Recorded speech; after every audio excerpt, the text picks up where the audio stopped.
Bonjour, bienvenue dans ce nouveau numéro de Chemin de Traverse.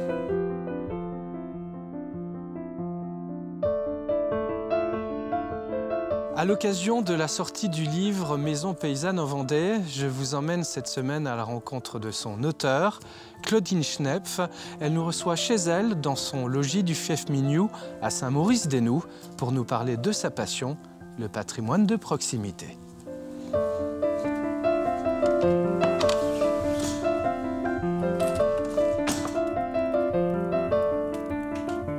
Bonjour Claudine. Bonjour. Merci beaucoup de nous recevoir ici, chez vous, dans votre magnifique maison. Alors, en arrivant ici, Claudine nous a fait faire un petit tour du propriétaire et on a eu l'occasion de découvrir non seulement une très belle bâtisse avec son histoire. Dans chaque pièce, une belle cheminée et des escaliers magnifiques. Alors, un petit mot sur ces escaliers qui sont juste à côté, là, dans les deux pièces à côté. Alors, vous avez un très bel escalier de pierre qui est très représentatif de la Renaissance, de la seconde Renaissance, dans tout un secteur autour de Fontenay-le-Comte, qui avait drainé, capitale des beaux esprits, qui avait drainé les meilleurs tailleurs de pierre et artisans, on peut dire, de toute la France et même de toute l'Europe. Et l'autre escalier, alors, l'autre escalier est tout autant intéressant, mais très différent à la fois. Il est en bois, il est de dimension évidemment plus modeste, il desservait les servitudes à l'intérieur de la maison, mais il est assez exceptionnel parce qu'évidemment le bois a beaucoup moins résisté au temps, celui-ci a résisté. Apparemment le corps de l'escalier était en chêne et les balustres seraient en poirier.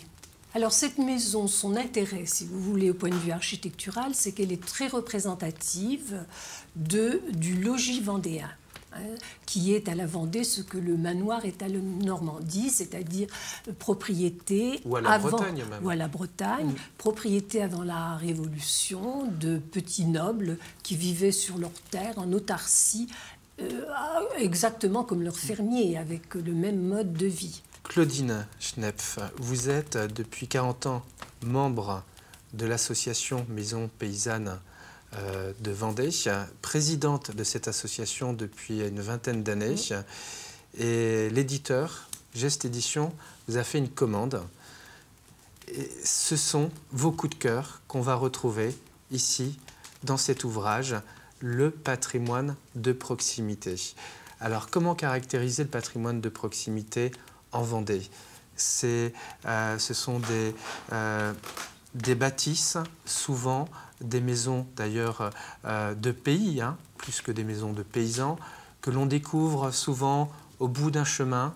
Elles ont cette particularité dans notre département d'être plutôt assez sobres, je crois. Oui, alors vous faites très bien de rectifier maison paysanne.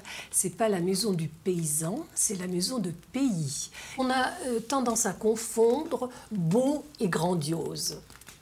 Or, à travers ces toutes petites maisons, ces petites borderies, ces toutes petites longères, ces ouvertures aussi, ces détails un détail de cheminée, un couronnement de cheminée, une petite boulite qui vous fait un clin d'œil malicieux, une porte.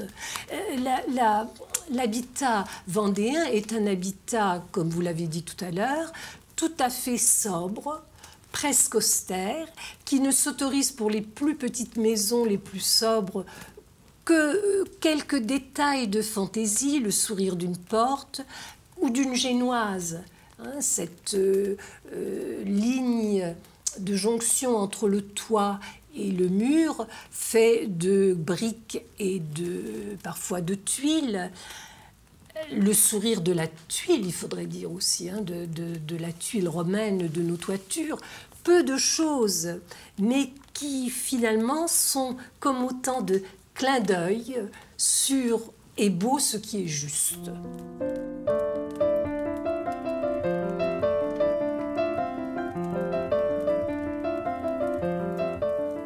Claudine, vous nous avez choisi 3 coups de cœur dans ce livre. Alors, qu'est-ce qu'on va pouvoir découvrir? Les toits. Moi, j'aurais envie de dire d'abord les toits. Les beaux toits de Vendée qui disent d'abord la terre, l'argile, qui disent aussi, les toits anciens, le mouvement des charpentes, et qui qui donne, c'est le sourire de la Vendée. Que vous veniez de la Bretagne, que vous veniez du sud de la Loire, tout d'un coup vous passez la frontière de l'Ardoise austère et vous avez presque ce sourire provençal des tiges de bottes de nos toits vendéens. Donc c'est de la tuile, je crois que ce toit il vous parle. Hein. Ce toit me parle parce que... C'est le toit de votre logis. Oui, c'est le toit de mon logis, mais il me parle aussi parce qu'il est vraiment l'exemple de ce qu'il faut garder. Il ne faut pas raidir nos toits. Le toit ne doit pas répondre à une espèce de mystique contemporaine du juste, du sec, du... Non.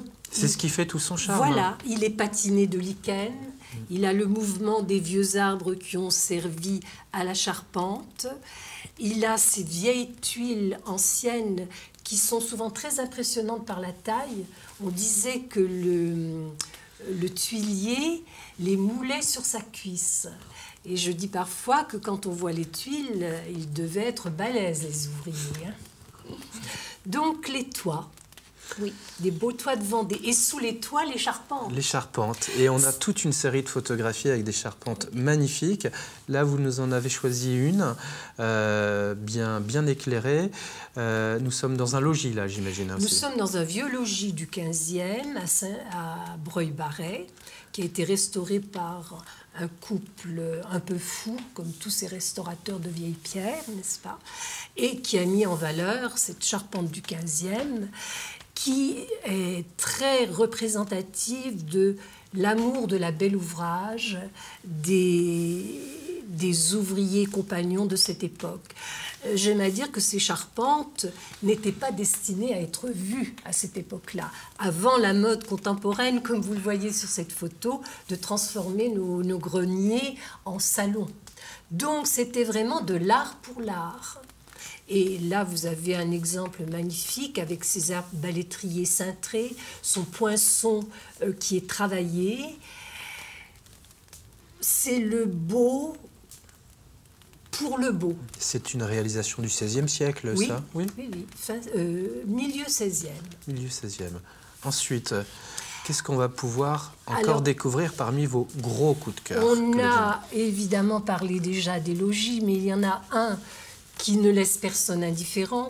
C'est ce logis magnifique.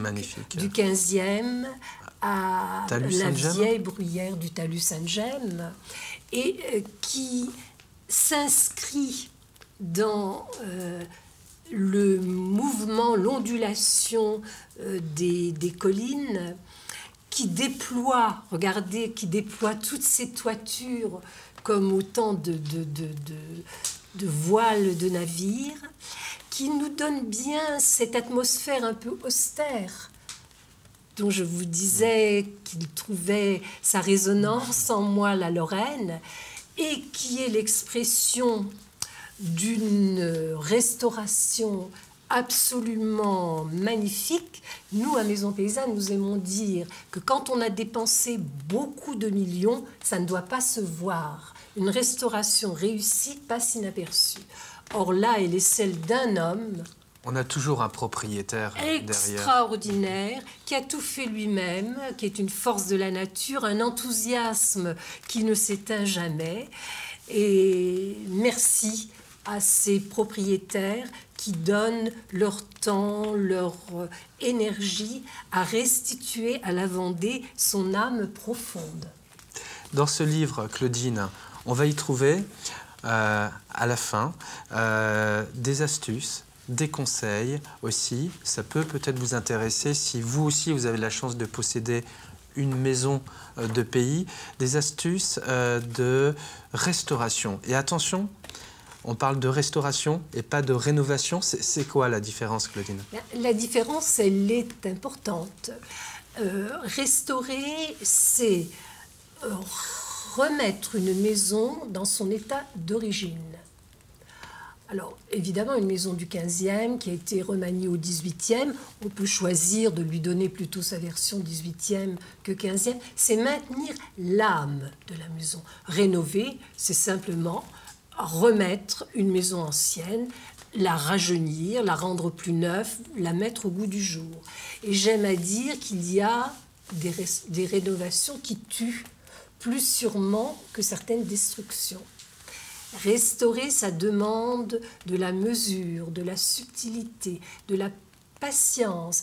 Il faut habiter sa maison, prendre le temps de la sentir avant de se lancer dans des travaux.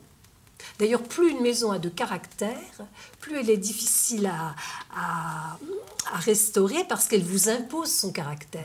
Encore un coup de chapeau aussi à Pierre Nauche, l'illustrateur de toutes ces belles photographies qu'on retrouve dans le livre, et Dieu sait si elles sont nombreuses. Merci beaucoup, Claudine, de nous avoir fait partager votre amour pour ce patrimoine de proximité qui est là, partout, autour de nous, et qu'on comprendra mieux et qu'on aimera encore plus, j'imagine, avec la lecture de ce livre. Merci beaucoup. Et puis, quant à nous, à bientôt naturellement pour un prochain numéro de Chemin de Traverse.